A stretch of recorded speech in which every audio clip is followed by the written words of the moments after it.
आज नागपंचमी आणि सोमवार आहे, तर आजच्या दिवशी संध्याकाळी आपल्याला हा उपाय करायचा आहे।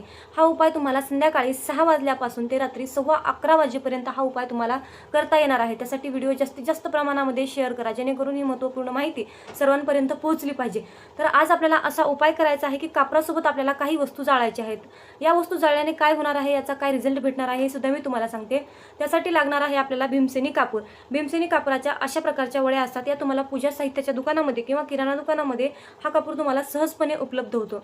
आज संध्याकाळी तुम्हाला काय करायचं, या कापराच्या 1-2 वड्या घ्यायच्या आहेत। त्याचबरोबर या कापरासोबत तुम्हाला 1-2 काळी मिरी आणि 1-2 काळे लवंग सुद्धा जाळायचे आहेत आणि याचा धूर आपल्याला आपल्या संपूर्ण घरामध्ये द्यायचा आहे। तर बघा, भीमसेनी कापूर आणि काळी मिरी हे एकत्र जाळल्यामुळे काय होतं, जे घरामध्ये आपल्या निगेटिव्हिटी आहे, जे तामसिक वातावरण आहे, ते आपल्या घरातील वातावरण नष्ट करण्यासाठी हे काळी मिरी आणि हा भीमसेनी कापूर मदत करतो।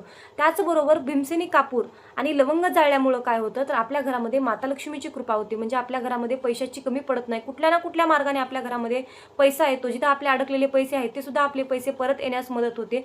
महालक्ष्मीच्या कुठल्याही पूजेच्या कार्यामध्ये लवंगाचा उपयोग केला जातो, कारण लवंग हे माता लक्ष्मीला अतिशय प्रिय आहे। लवंगाचा सुवास हा माता लक्ष्मीला अतिशय प्रिय असल्या कारणाने आपल्याला कापरासोबत लवंग सुद्धा जाळायचा आहे, जेणेकरून माता लक्ष्मी आपल्यावर प्रसन्न होऊन ती घरामध्ये आपल्या स्थिर होईल।